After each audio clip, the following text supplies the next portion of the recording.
Reds, put down whatever you're doing right now, because in the space of about 20 minutes this morning, Fabrizio Romano dropped the words every United fan waits all summer for. Here we go. But it's not the name anyone expected. And there's a twist buried in this story that explains the deal we thought was already done. Let's get into it. Welcome back to Red Devils Report. It is July 13th, and honestly, this might be the single biggest morning of the summer window so far. We've got a here we go, we've got a confirmed deal, and we've got a collapse that nobody saw coming a week ago. Grab a brew, this is a big one. Let's start with the headline. Fabrizio Romano has confirmed full agreement reached. Youri Tielemans to Manchester United. Here we go, and I want to be clear with you lot because we only use that phrase on this channel when Romano himself has said it, and today he has. Here's the mechanism. United have triggered a release clause in Tielemans' Aston Villa contract. Romano's figure is £41 million. Other reporting, including from Sam Luckhurst, has that figure closer to 35 million, with the overall package landing somewhere between 35 and 40 million once everything's accounted for.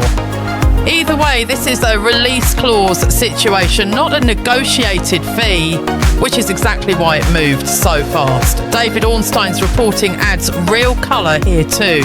Villa, by his account, had no desire to sell Tielemans. They reportedly even offered him a new contract to keep him. But once United activated that release clause, Villa were left with very little choice. And the player himself, it's understood, wanted this move. He's said to favour Old Trafford and is keen to play under Michael Carrick. The medical is expected tomorrow, so we are not popping any bottles until that's through. That's your continuity flag right there. Write it down. But make no mistake, a Romano, here we go, on personal terms, and a triggered release clause is about as close to done as done gets in this window. Now let's talk about the player himself, because some of you are already asking, like 29 years old, a bit injury prone across his career, but genuinely one of the most reliable ball progressing midfielders in the Premier League over the last 2 seasons. He had an outstanding campaign at Villa, Champions League qualification, a Europa League trophy, contributing goals and assists from deep midfield. And he's just come off a strong World Cup with Belgium, helping his country reach the quarterfinals before their exit opened the door for this move to accelerate. Now here's the part that actually explains everything. Remember Ederson, the Atalanta midfielder we told you was as good as signed, sealed, delivered? That deal has fallen through. According to multiple reports, United agreed everything with Atalanta, but pulled out last week after subjecting Ederson to closer medical scrutiny at their own end. He's reportedly since left England, and by several accounts he's disappointed the move collapsed. That is a genuinely significant swing in this window. A deal that looked basically nailed on has completely unravelled, and here's the bit that connects the dots. Sources close to the situation say specifically that Ederson collapse that freed United up to move so aggressively and so quickly for Tielemans. One door closed, another opened within days. Reality check time, because I know some of you are going to ask, is Ederson totally dead? Not necessarily. A couple of reports have floated the idea he could resurface as an option later in the window if United decide they need further reinforcement, but right now, as things stand, that move is off, and Tielemans is the man filling that midfield spot. While all this Tielemans drama has been unfolding, let's not forget, Andrey Santos is already done. United and Chelsea agreed that deal on July 8th. £50 million, all in, broken down as 48 million guaranteed plus 2 million in easily achievable add-ons. Chelsea have also secured a 10% sell-on clause, so they'll benefit if Santos develops into a top player at Old Trafford. Both David Ornstein and Sky Germany's Florian Plettenberg confirmed the agreement, with permission already given for a medical and personal terms in place. This is United's second midfield edition of the summer, and depending how the Tielemans medical goes, it could very quickly become their third major midfield rebuild move in the space of a week.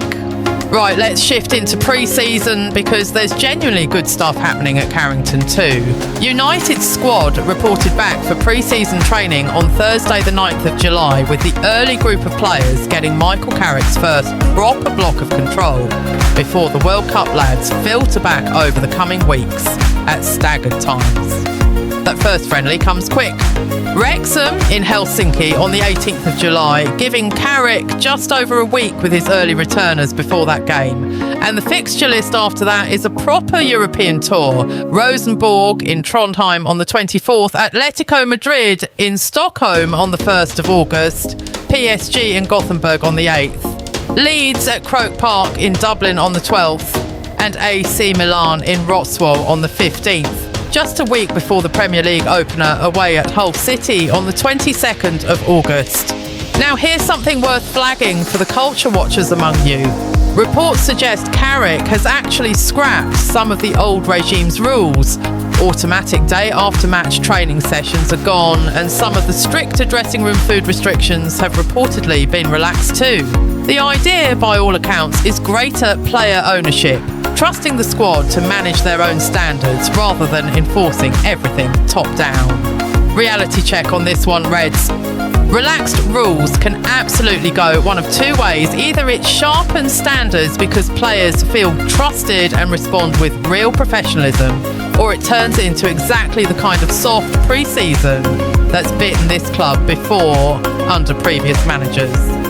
The early signs from Brian and Bomo's comments around the training camp suggest the messaging internally is still about standards and preparation, which is a good sign. But we won't know for certain until we see it translate onto the pitch against Hull. One more small note from Carrington.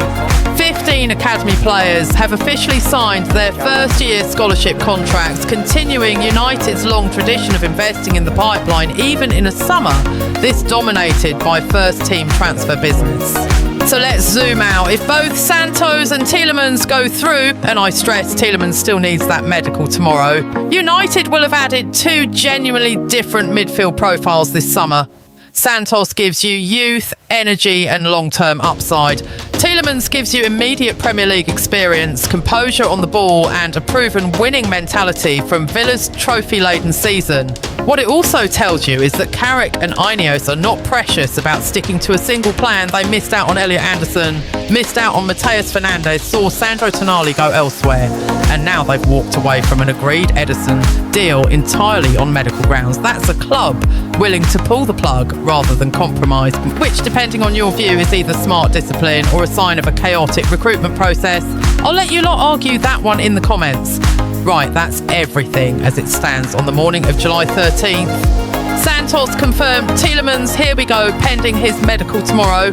Ederson out for now, and pre-season very much underway at Carrington ahead of that Wrexham opener on the 18th. Let me know down below, Tielemans or Ederson, who would you have picked for that midfield spot? Smash that like button, subscribe if you're new here, and I'll see you Reds in the next one. Up the United.